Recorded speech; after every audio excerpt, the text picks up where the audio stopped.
Yeah, so hello everyone, Hitesh here. Today we're gonna talk about the movie The Matrix Reloaded. ये movie मेरी series matrix का second part है। Well इसे start करने से पहले आपको पहली मूवी के कुछ ब्रीफ्स दे देता हूँ ताकि आपको इस मूवी को समझने में थोड़ी और ज्यादा आसानी हो। मैट्रिक्स, जिसे कि हम मायाजाल भी कह सकते हैं, इसमें बताया गया है कि कैसे मशीनें इंसानी दुनिया पर कब्जा कर लेती है और इंसानों को अपने काबू में रखने के लिए उन्होंने एक कंप्यूटर प्रोग्राम को बनाया है और इसी कंप्यूटर प्रोग्राम को ही हम मैट्रिक्स कहते हैं। बेसिकली मैट्रिक्स को हम एक वर्चुअल वर्ल्ड भी कह सकते हैं जो कि रियल वर्ल्ड के बिल्कुल अपोजिट होता है। ये पूरा वर्चुअल वर्ल्ड हमारे माइंड में चलता है। मशीनों ने सभी इंसानों के दिमाग को इस प्रोग्राम से जोड़कर इस मैट्रिक्स के वर्चुअल वर्ल्ड में कैद किया हुआ है। यहाँ पर सभी इंसानों को ऐसा लगता है कि वो सब कुछ अपनी एक असली दुनिया में जीकर नॉर्मली अपना टाइम स्पेंड कर रहे हैं, पर असल में वो सब लोग एक कंप्यूटर प्रोग्राम में फंसे हुए हैं जो कि बिल्कुल असली दुनिया जैसा लगता है। और इसी के साथ में इस मूवी की एक्चुअल स्टोरी स्टार्ट होती है जहाँ पर हम देख पाते हैं ट्रिनिटी को, जो कि इस बार एजेंट से बचकर भाग रही होती है। तभी वो भागते भागते एक बिल्डिंग में पहुंच जाती है जहां पर उसका पीछा कुछ एजेंट कर रहे होते हैं, मगर उनसे बचने के लिए ट्रिनिटी पास ही की खिड़की ग्लास को तोड़कर वहां से कूद जाती है। हालांकि वो एजेंट भी उस पर काफी गोलियां चलाता है, ट्रिनिटी भी उस पर गोलियां चलाती है, मगर एजेंट की गोली उसे लग जाती है। तभी इस कहानी के लीड कैरेक्टर यानी कि नियो की आंख खुल जाती है, यानी कि ये सब कुछ उसका एक सपना था जिसमें उसने ये देखा कि ट्रिनिटी को किसी एजेंट ने गोली मार दी है। लेकिन सच्चाई तो ये थी कि ट्रिनिटी इस वक्त भी उसके साथ में ही होती है, जहां पर वो उससे पूछती है कि आखिर तुम इतने परेशान किस बात से हो। तो नियो उसे अपने सपने के बारे में बताता है जिसमें उसने ट्रिनिटी को मरते हुए देखा और बताया कि एक एजेंट तुम्हें शूट कर रहा था। जिसके बाद में सीन शिफ्ट होता है वर्चुअल वर्ल्ड के सभी उन इंसानों पर जो कि इस वक्त जाग चुके होते हैं। इसका मतलब उनका दिमाग तो रियल वर्ल्ड में होता है और वो वर्चुअली इस दुनिया के अंदर एजेंट से बचकर अपने आप की एक मीटिंग कर रहे होते हैं। यहाँ पर बेसिकली उनका प्लान था कि वो किस तरीके से मशीनों से बचकर अपने रियल वर्ल्ड के अंदर इंसानों को बचा पाए और उन्हें एक नई जिंदगी दे पाए। जहाँ पर मॉर्फियस उन सभी को बताता है कि मशीनों ने जाइन सिटी पर हमला करने का एक बहुत ही बड़ा प्लान रेडी कर लिया है। जाइन शहर बेसिकली एक ऐसा शहर है जहां पर मशीनों से बचकर कुछ इंसानों ने जमीन के नीचे अपने आप को छुपा लिया है। हालांकि इनकी यहाँ पर ये प्लानिंग चली रही होती है और तभी हम देख पाते हैं कि उस वक्त वहां पर कुछ एजेंट्स पहुंच जाते हैं। यहाँ पर मैं आपको इन एजेंट्स का भी थोड़ा सा ब्रीफ दे देता हूँ। बेसिकली वर्चुअल वर्ल्ड के अंदर इंसान जो कि यहाँ पर रह रहे हैं ये हमेशा सारे रूल्स को फॉलो करते हैं, जैसे कि ग्रेविटी का रूल, मोशन का रूल, अट्रैक्शन का रूल और रिएक्शन का रूल। मगर जो इन सबको तोड़ पाता है वो इन रूल्स के खिलाफ ऐसे काफी सारे काम कर सकता है जो कि इंसान नहीं कर सकते, और ऐसी ही कुछ पावर्स इन एजेंट्स के पास में होती है। मगर अब इस दुनिया के अंदर आ चुका था इनके सामने नियो, जो कि था महान शक्तिमान और इसके पास में भी उन लॉस के खिलाफ ताकत थी, जहां पर अब इनके बीच में घमासान युद्ध सा हो जाता है। लेकिन अब जैसा कि नियो के पास में इनसे कुछ ज्यादा पावर्स होती है, इसलिए उन सभी को पेल पाल के हवा में उड़कर वहां से निकल जाता है। जिसके बाद में सीन शिफ्ट होता है रियल वर्ल्ड में, जहां पर ये दोनों ही अपनी अपनी बॉडी से फिर से रिकनेक्ट हो जाते हैं। मायाजाल यानी कि वर्चुअल वर्ल्ड से बाहर निकलने के बाद में ये सभी अपना रुख जाइन सिटी की ओर मोड़ लेते हैं। जाइन सिटी में पहुंचने के बाद में वहां के लोग इन्हें देखकर काफी खुश होते हैं, क्योंकि उन्हें ये लग रहा था कि नियो आ चुका है जो कि हम सभी का मसीहा है। मॉर्फियस वहां पर उनके कमांडर से भी मिलता है। कमांडर मॉर्फियस को ये बताते हैं कि आज रात हमने एक जलसा भी रखा है, जिसे सुनकर मॉर्फियस कमांडर से कहता है कि आज रात होने वाले जलसे में हमें सभी लोगों को ये बताना होगा कि मशीनों की सेना इस जाइन सिटी पर हमला करने वाली है और हम सभी को उनसे लड़ने के लिए तैयार रहना होगा। कमांडर कहता है कि हम ऐसा नहीं कर सकते क्योंकि इनमें तो काफी सारी औरतें और बच्चे भी हैं। एक जंग लड़ने के लिए वो काफी नहीं होंगे, और अगर हमने जंग की बात उनके सामने कर भी दी तो उन लोगों के मन में डर बैठ जाएगा। लेकिन मॉर्फियस कहता है कि अगर हमने उनसे सच्चाई छिपाई तो हो सकता है कि आने वाले टाइम में हम में से कोई भी ना बचे। जिसके बाद में सीन शिफ्ट होता है उसी जलसे में, जहां पर जाइन सिटी के सभी लोग जो इस वक्त जमीन के काफी नीचे उन मशीनों से छिपकर जी रहे होते हैं, ये सभी एक ही जगह पर एक छत के नीचे इकट्ठा हो जाते हैं, जहां पर मॉर्फियस आकर उन्हें ये सच्चाई बताता है कि यहाँ हमारी जाइन सिटी में जल्दी ही मशीनें हमला करने वाली हैं, पर हमें डरना नहीं है, हम सभी को मिलकर उनका सामना करना होगा। जिसे सुनकर काफी लोग उसकी बात का समर्थन करते हैं, जोरदार नारे लगाते हैं। जहां एक तरफ तो ये सभी लोग हर्षोल्लास से अपने इस जलसे को मना रहे होते हैं, वहीं दूसरी तरफ ट्रिनिटी और नियो के बीच की दूरियां कम हो जाती है। इन दोनों के ही बीच में फिजिकल अटैचमेंट हो जाता है। जिसके बाद में सीन शिफ्ट होता है नेक्स्ट डे, और वर्चुअल वर्ल्ड के अंदर मॉर्फियस के कुछ साथी एजेंट से बचकर भाग रहे होते हैं, और हर बार जैसे ये टेलीफोन की बूथ के पास पहुंचकर कॉल के थ्रू अपने आप को ट्रांसपोर्ट कर लिया करते थे, वैसा ही इस बार भी करते हैं। मगर तब तक वहां पर एक एजेंट पहुंच जाता है, और ये होता है एजेंट स्मिथ, जो कि लास्ट पार्ट के अंदर मारा गया था। अब ये जिंदा क्यों है और यहाँ तक कैसे पहुंचा, इसके बारे में मैं आपको आगे इस कहानी में बताऊंगा, जहां पर हम देख पाते हैं कि इस वक्त उसने उस दूसरे शख्स को उंगली करके उसे पूरी तरह अपने जैसा बना लिया होता है। यानी कि अब इस एआई के अंदर इतनी पावर आ चुकी होती है कि वर्चुअल वर्ल्ड के इंसानों को भी सेम टू सेम अपनी तरह कॉपी कर सकता है। वहीं पर सीन शिफ्ट होता है जाइन सिटी में, जहां पर अब नियो और उसकी टीम फिर से अपनी लोकेशन पर जाने लगते हैं जो कि जैन सिटी से बाहर होता है। यहाँ पर इनका मेन मकसद था कि रास्ते में आने वाली मशीनों को रोकना, जिसके बाद में इनका पूरा क्रू अपने ही स्पेसशिप में बैठकर जैन सिटी से काफी दूर निकल जाता है। उनके जाने के बाद में कमांडर जेड काउंसिल के मेंबर्स को कहता है कि हमें यहाँ से मॉर्फियस को यहाँ लेकर जाने की इजाजत नहीं देनी चाहिए थी, क्योंकि हो सकता है कि हमारे ऊपर किसी भी वक्त हमला हो जाए, जिसके बचाव में ये यान हमारी मदद कर सकता था। मगर काउंसलिंग हेड उनसे कहता है कि तुम चिंता मत करो, वो लोग जल्दी ही आ जाएंगे। बेसिकली इस वक्त तक नियो को ये बात समझ में आ चुकी थी कि मशीनों की तादाद उनसे कई ज्यादा है, और अगर सभी मशीनों को इंसानों पर हमला करने से रोकना है तो क्यों ना उनके एक्चुअल बॉस से जाकर बात करी जाए। और यही रीजन था कि नियो ने अपने क्रू मेंबर्स को जैन सिटी से निकलने के ऑर्डर्स दे दिए थे, जहां पर हम देख पाते हैं कि नियो ने अगेन अपने माइंड को वर्चुअल वर्ल्ड से कनेक्ट करके अपने आप को मैट्रिक्स में पहुंचा दिया होता है, जहां पहुंचने पर वो सबसे पहले मुलाकात करता है ऑरेकल से। जैसा कि हम जानते हैं कि मैट्रिक्स वर्ल्ड के अंदर ऑरेकल हमेशा से ही नियो की मदद करते आ रही होती है। नियो ऑरेकल से पूछता है कि क्या आप भी एक प्रोग्राम है मायाजाल का, मैं आप पर कैसे विश्वास करूं कि आप हमारी मदद ही कर रही हैं, क्योंकि आप ही की तरह कुछ प्रोग्राम्स ने हमें खत्म करने के बारे में सोचा और साथ ही हम पर हमला भी किया। हो सकता है कि आप भी उन मशीनों के लिए काम कर रही हो, क्योंकि आपको भी तो उन मशीनों ने ही तो बनाया है। तो ऑरेकल उसके रिप्लाई में कहती है कि मैं सिर्फ वही काम कर रही हूँ जिसके लिए मुझे बनाया गया है, ये फैसला तुम्हारा है कि तुम मुझ पर विश्वास करना चाहते हो या नहीं। जिसके बाद में ऑरेकल उसे एक बात और कहती है कि जिस वक्त तुम्हारे सफर का अंत होगा तब तुम इस मैट्रिक्स वर्ल्ड के रचयिता से मिलोगे, जिसने इस पूरे मायाजाल यानी कि मैट्रिक्स वर्ल्ड को बनाया है। वहीं पर तुम्हें तुम्हारे सारे सवालों के जवाब मिलेंगे। ऑरेकल वहां से जाने लगती है, मगर तभी नियो से कहता है कि मैंने एक सपना देखा था जिसमें मैंने ट्रिनिटी को गोली लगते हुए देखा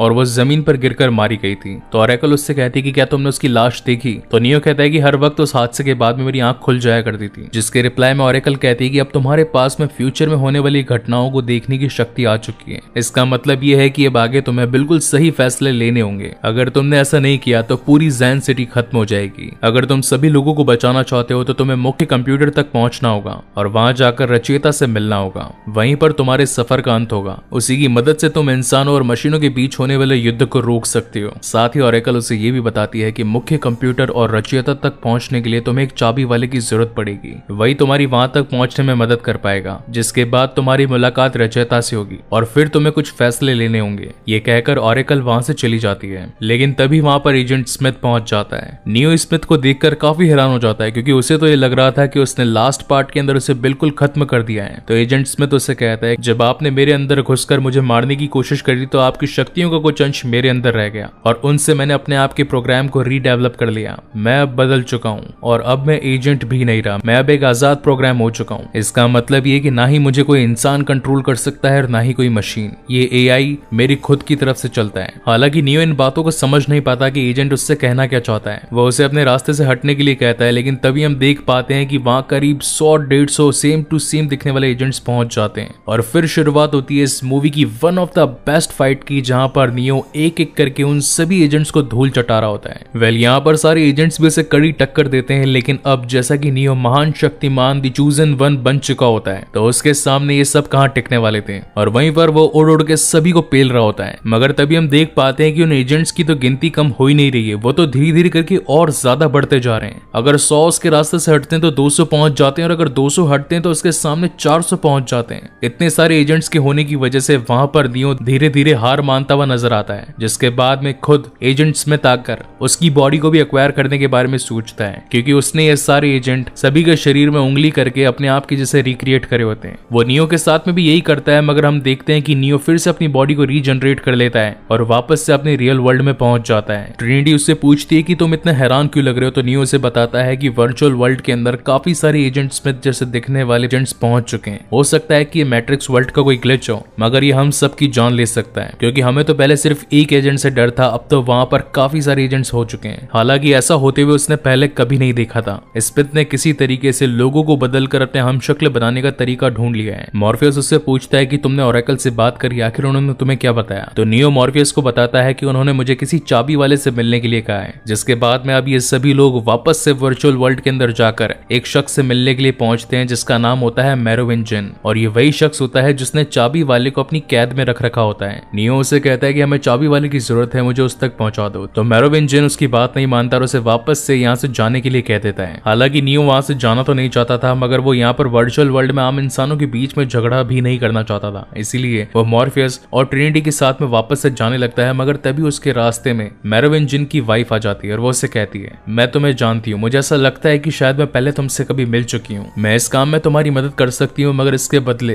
तुम्हें हर्जाना चुकाना होगा। तो नियो कहता है कि वो क्या हर्जाना होगा। तो उसकी वाइफ कहती है कि तुम्हें मुझे ट्रिनिटी के सामने किस करना होगा। हालांकि ट्रिनिटी को इस बात को सुनकर काफी ज्यादा गुस्सा आता है, क्योंकि वो तो नियो से प्यार करती थी, मगर अब नियो के पास में और कोई चारा भी नहीं होता है, क्योंकि उसे चाबी वाले की सख्त जरूरत थी। उन दोनों के ही बीच में किस होता है, जिसके बाद में वादे के मुताबिक उसकी वाइफ उन्हें चाबी वाले के पास तक पहुंचा देती है। मगर तभी वहां पर मेरोविंजियन और उसके काफी सारे गार्ड्स पहुंच जाते हैं, जहां पर नियो अपने साथियों को कहता है कि आप लोग इस चाबी वाले को लेकर यहाँ से निकलो, इन सभी को मैं देखता हूँ। जिसके बाद में अगेन हमको यहाँ पर एक बहुत ही तगड़ा फाइटिंग सीक्वेंस दिखाया जाता है। लेकिन इस फाइट के अंदर एक ट्विस्ट था। यहाँ पर हम देख पाते हैं कि मेरोविंजियन की गार्ड्स के अंदर वो लोग भी शामिल थे जो कि बाकी इंसानों से काफी ज्यादा अलग थे। उनमें शामिल थे घोस्ट, वैम्पायर्स और एजेंट्स जैसी ही ताकत रखने वाले कुछ अलग प्रोग्राम्स। अब यहाँ पर नियो भी एक बेसिकली महान शक्तिमान होता है, इसलिए वो भी उनका तगड़ा सामना करता है। मगर चालाकी से मेरोविंजियन के लोग नियो को एक अलग ही जगह पर दरवाजा खोलकर पहुंचा देते हैं, जो कि शहर से करीब 500 किलोमीटर दूर होता है। इसलिए नियो को वापस से उड़कर अपने शहर में आना होता है। वहीं पर सीन शिफ्ट होता है ट्रिनिटी, मॉर्फियस और साथ ही चाबी वाले पर, जहां पर ये तीनों ही मेरोविंजियन के लोगों से बचकर भाग रहे होते हैं। जहां एक तरफ तो वो गार्ड्स इनका पीछा कर रहे थे, वहीं इस वक्त तक अब शहर के अंदर एजेंट्स भी उनका पीछा करना चालू कर देते हैं, यानी कि दो मुसीबतें एक साथ। यहाँ पर हमें एक अच्छा खासा कार चेजिंग सीन दिखाया जाता है। हालांकि यहाँ पर कई बार एजेंट्स और साथ ही मेरोविंजियन के गार्ड्स के बीच में भी आमना सामना हो जाता है, मगर एजेंट्स कैसे तैसे करके मॉर्फियस तक पहुंच जाते हैं, जहां पर अब मॉर्फियस खुद एजेंट्स के साथ में फाइट करता है। मगर जैसा कि वहां पर वो घोस्ट जिन्हें कुछ भी नहीं हो सकता था, इसलिए वो सामने के ट्रक में बैठकर उनके ट्रक को एक जोरदार टक्कर देता है। लेकिन उसी वक्त वहां पर नियो पहुंच जाता है और ब्लास्ट के जस्ट कुछ ही मोमेंट पहले ही मॉर्फियस और उस चाबी वाले को लेकर वहां से निकल जाता है। वहीं पर सीन शिफ्ट होता है ज़ाइन सिटी में, जहां पर अब कमांडर अपने सभी सोल्जर्स को रेडी कर रहा होता है और बताता है कि करीब 9 घंटों में सारी मशीनें ज़ाइन सिटी में पहुंचकर हमला कर देगी, इसलिए हम सभी को उनसे लड़ने के लिए तैयार रहना होगा। यहाँ चाबी वाला मैट्रिक्स वर्ल्ड के अंदर नियो को रचयिता तक पहुंचने का रास्ता बताता है और कहता है कि उसके सामने का दरवाजा सिर्फ 5 सेकंड तक ही खुला रहेगा, तो मैं काफी स्पीड में वहां तक पहुंचना होगा। तो नियो कहता है कि वो सब आप मुझ पर छोड़ दीजिए, आप बस खाली उस दरवाजे की चाबी तैयार कीजिए। मगर वहां तक पहुंचना इतना आसान नहीं था, क्योंकि इसी वक्त वहां पर पहुंच जाता है खुद agent Smith. Fun fact, Captain America the First Avenger के अंदर रेड स्कल के रूप में हमें जो कैरेक्टर देखने को मिले उनका नाम है ह्यूगो वीविंग, जिनका मूवी में नाम शिमिट था और यहाँ पर इस मूवी में नाम इनका नाम एजेंट स्मिथ है। वेल पता नहीं सेम नाम सेम कैरेक्टर और साथ ही सेम पर्सनैलिटी वाले रोल क्यों मिलते हैं। Coming back to the main story, जहाँ पर नियो काफी मुश्किलों का सामना करते हुए सारे एजेंट्स को पछाड़कर मुख्य कंप्यूटर तक पहुंचने की कोशिश करता है, मगर इसी बीच चाबी वाला अपनी जान गवा देता है। लेकिन मरने से पहले वो मेन कंप्यूटर रूम की चाबी उसे दे डालता है, जहाँ पर उस बिल्डिंग के ब्लास्ट होने से कुछ ही सेकंड पहले नियो अपनी फुल स्पीड में मेन कंप्यूटर रूम तक पहुंच जाता है, जहां पर उसकी मुलाकात इस मैट्रिक्स के रचयिता से होती है, जिसे कि हम क्रिएटर भी कह सकते हैं। ये वही शख्स होता है जिसने इस पूरे मैट्रिक्स को बनाया है, यानी कि यहाँ की बिल्डिंगे, यहाँ के रूल्स, यहाँ के सभी इंसान, बच्चे, स्कूल, कॉलेज और साथ ही आम लोगों की आम जिंदगी, ये सब कुछ रचयिता का ही खेल था। यहाँ पर बेसिकली क्रिएटर मशीनों के लिए काम कर रहा होता है, क्योंकि मशीनें तो तभी जिंदा रहेंगी ना जब इंसानों के मस्तिष्क यानी कि माइंड की तरंगे उन्हें ऊर्जा देती रहेंगी। नियो से पूछता है कि आखिर तुमने मुझे यहाँ तक क्यों बुलवाया, तुम जानते थे कि मैं यहाँ तक आऊंगा तुमसे मिलने के लिए, आखिर मैं हूँ कौन। तो रचयिता उसे बताता है कि तुम हमारे सिस्टम में होने वाली गड़बड़ी का एक नतीजा हो, क्योंकि हर बार जब भी मैट्रिक्स बनता है उसमें कहीं ना कहीं कुछ फॉल्ट तो हो ही जाता है, और इस पूरे सिस्टम के फॉल्ट तुम हो,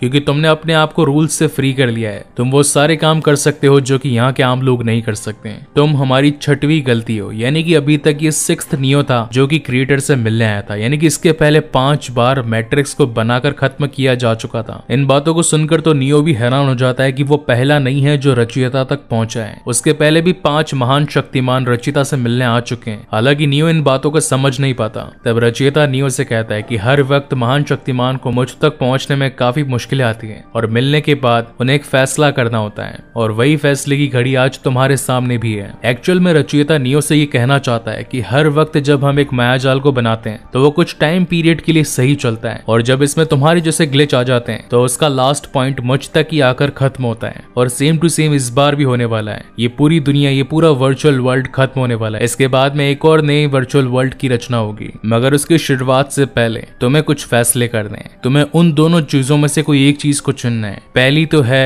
ट्रिनिटी, जिसे कि तुमसे प्यार है। वहीं दूसरी तरफ मैं तुम्हें दूंगा 23 लोग, जिसके अंदर से 16 औरतें और 7 आदमी होंगे, जिनके साथ में तुम एक और नई दुनिया बना सकते हो। अब ये तुम्हें चूज करना है कि तुम इन दोनों में से क्या चूज करते हो। हालांकि पिछले 5 बार से हर वक्त यही होता आया था, मगर इस बार नियो अपना डिसीजन चेंज कर देता है और वो कहता है कि मुझे किसी को भी नहीं बचाना, मेरे लिए सिर्फ और सिर्फ ट्रिनिटी ही सबसे ऊपर है। जहां पर हम देख पाते हैं कि एक बहुत ही बड़ा ब्लास्ट होने वाला होता है। ये पूरा मेन कंप्यूटर खत्म होने वाला होता है, जहां से नियो फुल स्पीड में निकलकर वहां से भाग चुका होता है। वहीं दूसरी तरफ हम ये भी देख पाते हैं कि नियो की जान को खतरे में देखकर ट्रिनिटी वहां पर उसे बचाने के लिए आई होती है। और ये वही फ्लैशबैक सीन होता है जो कि हमने इस मूवी की स्टार्टिंग में देखा होता है, जहां पर एक बिल्डिंग से कूद जाने के बाद में एक एजेंट ट्रिनिटी को गोली मारता है। मगर तभी हम देखते हैं कि वहां पर तो नियो आकर सबसे पहले ट्रिनिटी की जान बचा लेता है, और जो जमीन पर गिरता है वो और कोई नहीं बल्कि एजेंट होता है, जो कि एक कार पर गिरकर मारा जाता है। उस जगह से निकलने के बाद में दोनों ही एक छत के किनारे पर बैठे होते हैं, लेकिन तभी नियो देख पाता है कि इस वक्त तक ट्रिनिटी जान से मर चुकी है। उसके दिल ने धड़कना बंद कर दिया होता है। मगर नियो जानता था कि वो महान शक्तिमान है और उसके पास में इस पूरे वर्चुअल वर्ल्ड के पूरे गेम को बदल देने की शक्ति है। इसलिए वो अपनी पावर से उसके शरीर में हाथ डालकर उसके दिल को फिर से धड़का देता है, और वहीं से ट्रिनिटी फिर से जिंदा हो जाती है। जिसके बाद में ये दोनों ही अपने रियल वर्ल्ड में वापस आ जाते हैं। यहाँ पर नियो मॉर्फियस को बताता है कि जल्द ही सभी मशीनें 24 घंटों में ज़ाइन सिटी पर हमला करेंगी, हमें उन्हें रोकना होगा। मगर तभी कुछ मशीनें अपने एक टाइम बॉम्ब को उन्हीं के जहाज पर फेंक देती है, जिसकी वजह से उनके जहाज को काफी ज्यादा नुकसान पहुंचता है, और ये लोग अपने जहाज से उतरकर वहां से भागने की कोशिश करते हैं। इस वक्त तक उनके पीछे काफी सारी मशीन्स पड़ चुकी होती हैं, लेकिन तब नियो सोचता है कि मुझे भागना नहीं है, मुझे इन सभी का सामना करना है। और वो उन सभी के सामने एक ढाल बनकर खड़ा हो जाता है और अपने एक हाथ से उन सारी मशीन्स को वहीं पर रोक देता है। लेकिन ऐसा करने पर उसके शरीर से काफी सारी शक्ति चली जाती है और वो वहीं पर गिर जाता है। हालांकि ऐसा करने पर नियो ने उन सभी की जान तो बचा ली थी, मगर खतरा इस वक्त भी टला नहीं होता है। जब नियो को शिप में वापस लेकर आया जाता है तो पता चलता है कि नियो तो कोमा में चला गया है। वहीं दूसरी ओर हम उस शख्स को भी देखते हैं जिसका शुरुआत में एजेंट स्मिथ ने अपनी बॉडी के साथ में ट्रांसप्लांट कर लिया होता है। और इसी तगड़े सस्पेंस के साथ में ये शानदार मूवी यहीं पर खत्म होती है। सो गाइस, क्या होगा इसके नेक्स्ट पार्ट में? क्या इस बदले हुए शरीर का ट्रांसप्लांट एजेंट स्मिथ इन सभी को जान से मार डालेगा, या फिर 24 घंटों में जो मशीनें ज़ाइन सिटी पर पहुंचने वाली है वो उस पूरी सिटी को ही खत्म कर देंगे, या फिर महान शक्तिमान फिर से उठ खड़ा होगा और उन सभी को धूल चटा देगा? तो इन सभी सवालों के जवाब पाने के लिए बने रहिए मेरे साथ, क्योंकि इसका अगला पार्ट मैं जल्दी अपने चैनल पर अपलोड करूंगा। सो तब तक के लिए keep watching and stay safe, and one more time guys, thank you very much for watching this long video. मिलते हैं अगले वीडियो में। O partigiano, portami via. Bella ciao, bella ciao, bella ciao, ciao, ciao. Partigiano, portami via, che mi sento di morire. Se io muoio da partigiano, bella ciao, bella ciao, bella ciao, ciao, ciao. Se io muoio da partigiano, tu mi devi seppellire e seppellire lassù in montagna. Bella ciao, bella ciao, bella ciao, ciao, ciao. E seppellire lassù in montagna sotto l'ombra di un bel fiume.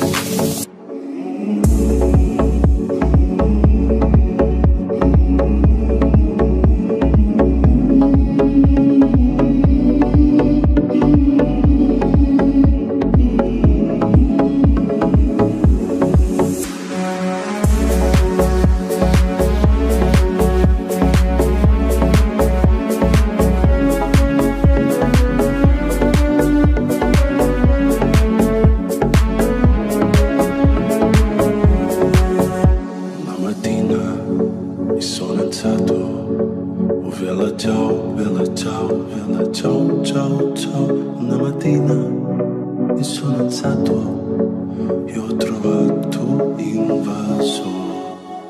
Oh partigiano, portami via. Bella ciao, bella ciao.